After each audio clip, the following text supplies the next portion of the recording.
여러분 안녕하십니까? 3월 8일 금요일에 전해드리는 뉴스투데이 강원입니다.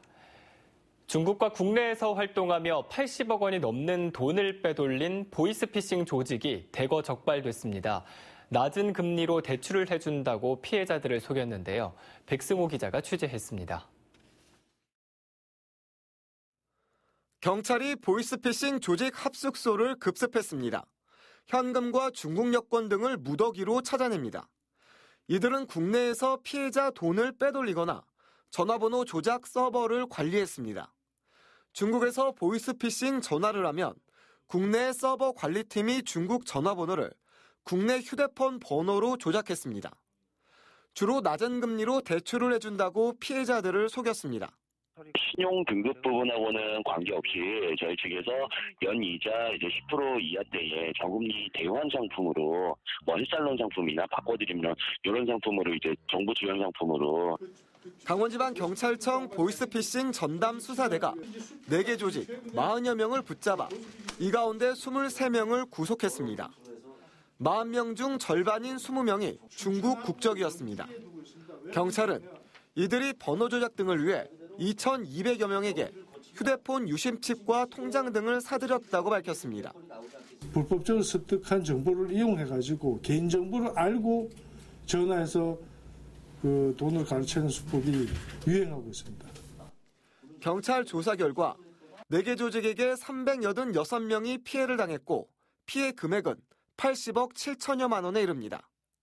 경찰은 최근 스마트폰에 앱 설치를 유도해 보이스피싱을 하는 수법도 늘고 있다고 밝혔습니다. 경찰은 보이스피싱 조직이 주로 중국에서 활동한다며 중국의 춘절 연휴 이후인 이달부터 국내 보이스피싱 범죄가 크게 늘어난다고 주의를 당부했습니다. MBC 뉴스 백소입니다. 3월인데도 어제 눈이 많이 내렸습니다만 최근 날씨가 많이 포근해지면서 산을 찾는 분들이 많다고 합니다. 하지만 산에는 아직 겨울의 흔적이 곳곳에 남아있어서 방심하고 초봄 산행에 나섰다간 크게 다칠 수 있어 각별한 주의가 필요합니다. 김상훈 기자가 보도합니다. 강원도 철원의 명성산 중턱에 소방 헬기가 도착합니다. 헬기에서 로프를 내려 한 60대 남성을 끌어올립니다. 이 남성은 산을 내려오다 눈길에 미끄러져 오른쪽 발목이 골절됐습니다. 또 지난 2일에도 태백산에서 50대 남성이 발을 헛디뎌 다쳤습니다. 이달 들어 낮 최고 기온이 10도 이상으로 오르자 산을 찾는 등산객들의 발길이 이어지고 있습니다. 화창한 날씨와 형형색색 등산복이 봄이 왔음을 알리지만 등산로 곳곳에는 아직 얼음이 숨었습니다. 날씨가 그렇게 많이 좋아져도 내려오는 응지나 같은 데는 녹아서 아직 질벅질벅하고 미끄러운 데가 좀 꽤 있어요. 낙엽에 가려진 계곡 인근 얼음판이나 경사가 심한 바위는 특히 위험합니다. 이렇게 볕이 잘 들지 않는 그늘진 곳은 아직 얼음이 완전히 녹지 않았습니다. 지난 일주일간 강원도 내 산에서 미끄러지거나 넘어져 다친 사람만 13명에 달합니다.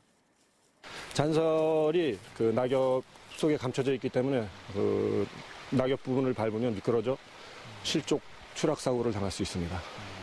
또 강원도 산지에 많은 눈이 내려 당분간은 아이젠과 스틱 등 보호 장구를 지참해야 합니다. 산에서 다치면 곧바로 119에 신고하고 체온을 유지하며 휴식을 취해야 더 큰 피해를 막을 수 있습니다. MBC 뉴스 김상훈입니다. 전국 동시 조합장 선거를 앞두고 과열 양상을 보이고 있는 가운데 경찰이 불법 행위를 적발해 수사하고 있습니다. 조합장이 어떤 권한을 갖고 있길래 이 치열한 경쟁 속에 불법 선거운동까지 하며 조합장이 되려고 하는 걸까요? 이윤 기자가 보도합니다. 지난해 도내 한 축협 조합장이 업무 방해와 사문서 위조 등의 혐의로 검찰에 송치됐습니다. 이 조합장은 면접 점수 조작 등으로 조합원 자녀 3명을 부당하게 채용한 혐의를 받았습니다. 지난 2017년 도내 모 수협 조합장은 업무상 배임 혐의로 집행유예를 선고받아 조합장직을 상실했습니다. 이 조합장은 다른 사람 명의로 수협에서 13억 원을 대출받아 자신이 썼습니다. 이처럼 조합장이 조합을 개인 회사처럼 좌지우지하는 일이 끊이지 않는 건 그만큼 권한이 막강하기 때문입니다. 억대 연봉에다 별도 업무 추진비와 차량을 제공받는 것은 물론이고 직원의 인사와 조합이 추진하는 사업에 영향력을 행사합니다. 지역 농어민의 표심을 쥐고 있어 정계에 진출할 발판을 마련할 수 있고 조합의 견제도 거의 받지 않습니다. 이렇다 보니 제왕적 조합장이라는 표현까지 나올 정도입니다. 이사들 또 대의원들의 역량이 취약하다 보니까 그냥 조합에서 올리는 안을 이제 거수기처럼 해서 그냥 통과되는 것이 이제 비일비재한 것이 이제 현실이고요. 그러다 보니까 이제 견제가 사실 안 되는 거죠. 농어민에게 군림하는 조합장이 아닌 농수산업 발전을 위해 힘쓰는 일꾼이 되려면 권한을 줄이고 조합원의 경영 참여를 확대하는 등 제도 개선이 필요하다고 전문가들은 지적합니다. MBC 뉴스 이웅입니다. 원주공항의 제주 노선이 하루 2회로 증편된 데 이어 이 저가 항공사인 플라이 강원도 원주 제주 취항을 준비하고 있습니다. 만성 적자에 시달리던 원주공항의 활성화에 기대감을 높이고 있는데요. 탑승률이 운항 증편의 관건이 될 전망입니다. 보도에 조성식 기자입니다. 원주 제주 노선이 이달 말부터 하루 2번 운항합니다. 대한항공에 요청한 지 7년 6개월 만입니다. 동절기를 제외한 3월 31일부터 10월 26일까지 주 7회에서 11회로 증편됩니다. 원주에서 오후 1시 20분에 출발하던 기존 비행기는 그대로 운항하고 월요일과 수요일, 금요일과 일요일마다 오전 8시 50분에 추가로 출발하는 겁니다.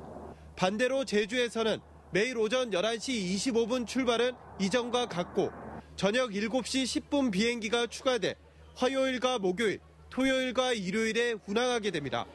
원주공항의 단점이던 운항 시간에 대한 이용객들의 불만이 사라질 것으로 보입니다. 원주공항을 이용함으로 인해서 비용적인 부분이나 아니면 시간이나 아니면 여행 일정에 인해서 많은 좋은 점들이 이제 생겼습니다. 이와 더불어 플라이 강원이 신규로 면허를 획득하면서 원주 제주 노선이 하루 3회 이상 증편 운항될 가능성도 높아졌습니다. 플라이 강원은 오는 10월 취항을 목표로 하고 있지만 쉬운 일만은 아닙니다. 제주공항에 이착륙할 수 있는 시간을 신규로 받아야 하는데 탑승률이 관건입니다. 현재 하루 600여 명밖에 수용할 수 없는 원주공항의 터미널 개선도 필요해 보입니다. 도민뿐만 아니라 경기 남부권, 그다음에 충청 북도 정도의 이제 항공 수요도 저희가 좀 끌어들이는 방안을 이제 홍보를 통해서 적극 전개해 나갈 계획입니다. 강원도는 상반기 내로 추가 증편 계획안을 세우기 위한 용역을 실시하고 이를 바탕으로 국토부 등 관계부처 설득에 나선다는 방침입니다. MBC 뉴스 조성식입니다. 요즘 강원도 내 전통시장들을 가보면 이 20, 30대 젊은 주인들이 창업한 가게들을 많이 볼 수 있습니다. 젊은 감각을 앞세운 청년 가게들은 점차 쇠락해가는 전통시장에 새로운 바람을 불어넣고 있습니다. 홍한표 기자가 보도합니다. 정선 아리랑 시장 골목 한쪽에 독특하고 개성 있는 현대적 건물이 눈에 띕니다. 지난해 정성군이 15억 원을 들여 세운 청년 점포 청아랑몰입니다. 젊은 손님들의 감각에 맞는 의류와 액세서리 판매점, 카페까지 20곳의 점포가 들어섰습니다. 새로운 곳에 청년들이 모였다는 거에 자부심을 느끼고서 진행을 하는 거라서 일단 반응은 굉장히 신선한 반응을 가장 많이 보이고 계세요. 개점 초기에도 호응을 얻고 있는 가운데 관광객이 많이 찾는 봄철부터 매출이 더욱 오를 것으로 기대하고 있습니다. 청아랑몰은 전통시장의 젊은 층 고객을 유입하기 위해 개설됐습니다. 근데 기존 시장에는 연령대가 많으신 고령의 관광객들이 많이 찾고 계십니다. 그래서 저희가 청년몰 유치를 통해서 젊은 관광객들이 모여서 문화를 즐길 수 있는 그런. 최근에는 중소벤처기업부의 청년몰 활성화와 확장 사업에 선정돼 13억 원의 예산도 추가로 받게 됐습니다. 앞으로 청춘 빛거리 조성, 그다음에 진입로 환경 개선 사업이나 다양한 홍보 이벤트 사업을 추진할 계획으로 있습니다. 삼척 중앙시장과 정선 사북시장은 청년 점포 개소를 준비하고 있습니다. 도내 청년 상인 점포 가운데 일부는 장사가 안 돼 문을 닫은 곳도 있지만 춘천 육림고개 등 인기가 좋은 곳은 전통시장에 새로운 바람을 불어넣고 있습니다. MBC 뉴스 홍한표입니다. 강릉 택지의 주차난 기획보도 그 마지막 시간입니다. 오늘은 주차난 해소를 위해 편법 사용을 차단하는 지침을 시행한 다른 지자체들의 사례를 알아봤습니다. 이용철 기자가 보도합니다. 우후죽순처럼 생기는 택지 개발로 도로 혼잡과 주차난 등 부작용을 겪었던 원주시. 반복되는 택지 개발과 주차난을 해소하기 위해 지난 2017년 지구 단위 계획 수립 지침안을 만들어 남부 역세권 개발에 적용하고 있습니다. 세차장이나 자동차 정비업체 등 편법으로 사용하는 주차장을 근본적으로 차단했습니다. 또 도로의 최소 폭을 6에서 10에서 12m로 넓혀 양쪽에 차들이 주차해도 교행할 수 있게 만들었습니다. 이와 함께 건물을 지을 때도 1층의 50% 이상은 주차장으로 만들도록 했습니다. 시설을 할 경우는 전면 평면 주차장을 하고 그다음에 건물을 할 때는 1층에 저희는 50% 이상을 주차장으로 하게끔 이렇게 계획했습니다. 민원은 있죠. 그래도 이제 그 공공의 목적으로 해서는 이제 그 달성하기 위해서는 시행해야 된다고 했기 때문에 저희도 지침을 만들었습니다.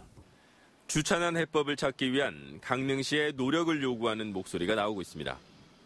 타 지역에서 마련된 규정이나 지침들이 있다면 강릉에서 적극적으로 도입해서 이런 문제가 차후에 발생되지 않도록 적극 노력해야 될 필요가 있다고 봅니다.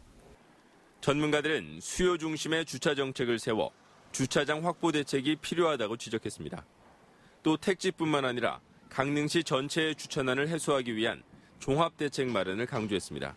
부족한 공급을 어떻게 해서든지 확충을 하고 또 여러 가지 그 방법을 세워서 주차 타워도 생각을 해야 되고 주차 문제를 어떻게 해결해야 될지를 중장기적으로 그 대책 방안을 마련하는 것이 매우 중요하다 이렇게 봅니다. 지난해 7월부터 지난 1월까지 교동택지와 유천택지에서 불법 주차 차량 3,600여 대가 단속에 적발됐지만 주차난은 갈수록 심해지고 있습니다. MBC 뉴스 이용철입니다.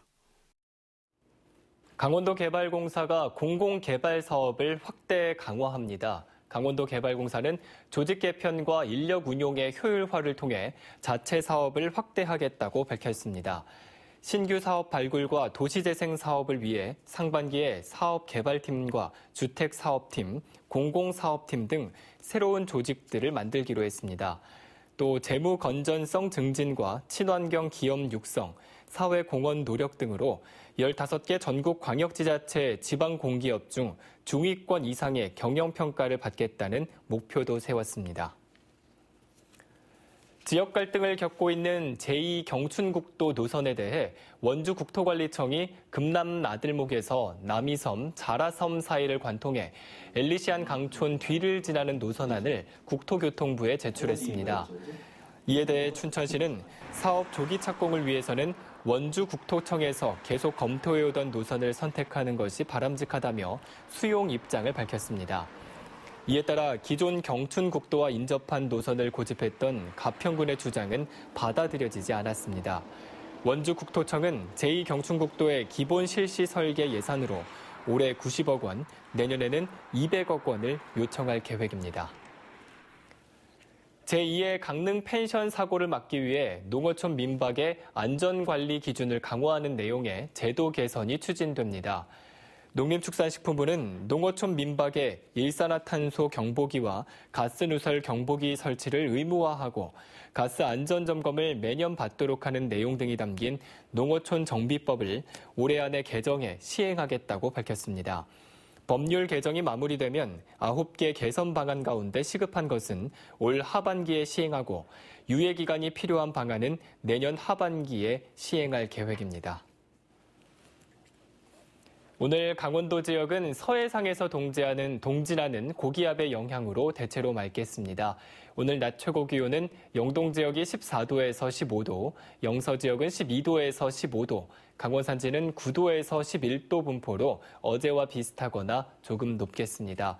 또 강원 내륙과 산지에는 안개가 끼겠습니다.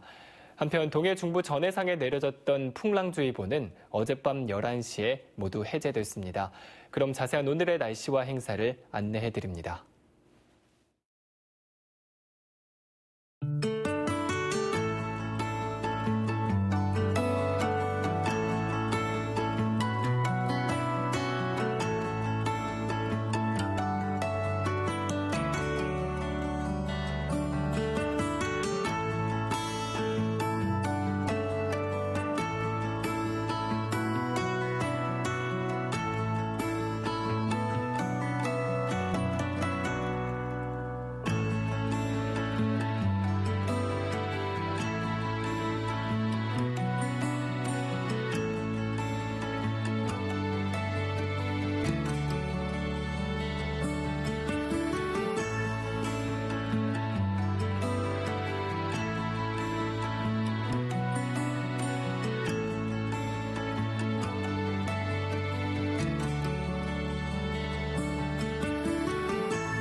원주 소방서가 지역 기업과 손을 잡고 드론을 활용한 화재 진압과 구조 작업을 활성화합니다. 협업기업은 화재 발생 초기에 기업 위기 대응팀에 드론을 날려 화재 발생 위치와 구조 요청자의 상황을 파악하고 화재 위치까지의 소방차 진입을 돕기 위해 주변 교통 상황을 지휘 통제실로 전송해 가장 빠른 경로를 찾는 데 도움을 주게 됩니다. 원주 소방서는 삼양식품과의 협업을 시작으로 기업들의 참여를 독려해 나갈 계획입니다. 강릉시의 동계올림픽 특구 2단계 종합계획이 본격화되고 있습니다. 강릉시는 2단계 특구 종합계획을 변경하기 위해 올해 녹색 비즈니스 해양휴양지구 200만 제곱미터의 변경 계획을 마무리하고 다음 달까지 주민 의견 수렴을 거쳐 상반기에 정부 승인을 추진할 계획입니다. 또 하반기에 동계올림픽 2단계 특구 종합계획을 확정 고시하고 사업자를 지정해 오는 2032년까지 추진할 예정입니다. 강릉시는 동계올림픽 특구 1단계 사업으로 문화올림픽 종합특구와 로하스 휴양특구, 해양휴양지구 사업 등을 추진하고 있습니다. 강원도가 동계올림픽 시설들을 활용해 2022년 국제청소년 동계올림픽 유치를 추진하고 있습니다. 국제청소년 동계올림픽은 20여 개의 나라에서 만 12세에서 15세 사이에 올림픽 꿈나무들이 참여하는 대회로 스키와 아이스하키, 피겨스케이팅, 스피드스케이팅 등 8개 종목이 열립니다. 강원도는 강릉과 평창의 동계올림픽 경기장을 활용할 계획이며 2022년 국제청소년 동계올림픽 개최지는 오는 7월 러시아 유파에서 열리는 하계대회 때 결정될 예정입니다. 올해 상반기로 예정됐던 속초항 북방항로 운항 재개가 다소 늦어질 전망입니다. 속초시는 선사 측이 대금 지불 문제로 아직까지 선박을 확보하지 못해 선박 수리와 시험 운항 일정을 고려하면 상반기 취항은 어렵다고 말했습니다. 속초항에서 출항하는 북방항로는 중단 5년째인 올해 5월부터 17,000톤급 카페리가 러시아 슬라비안카와 일본 기타 큐슈를 일주일에 3회씩 운항할 계획입니다. 춘천 산홍동 지역에 오는 2021년까지 장애인 국민체육센터가 건립될 예정입니다. 장애인 국민체육센터는 장애인은 물론 비장애인도 함께 쓸 수 있는 통합시설로 운영될 예정이며 단순 체육시설을 넘어 장애인 커뮤니티 센터와 복합 문화체육시설로 활용될 전망입니다. 이상으로 뉴스투데이 강원을 마칩니다. 시청해주신 여러분 고맙습니다.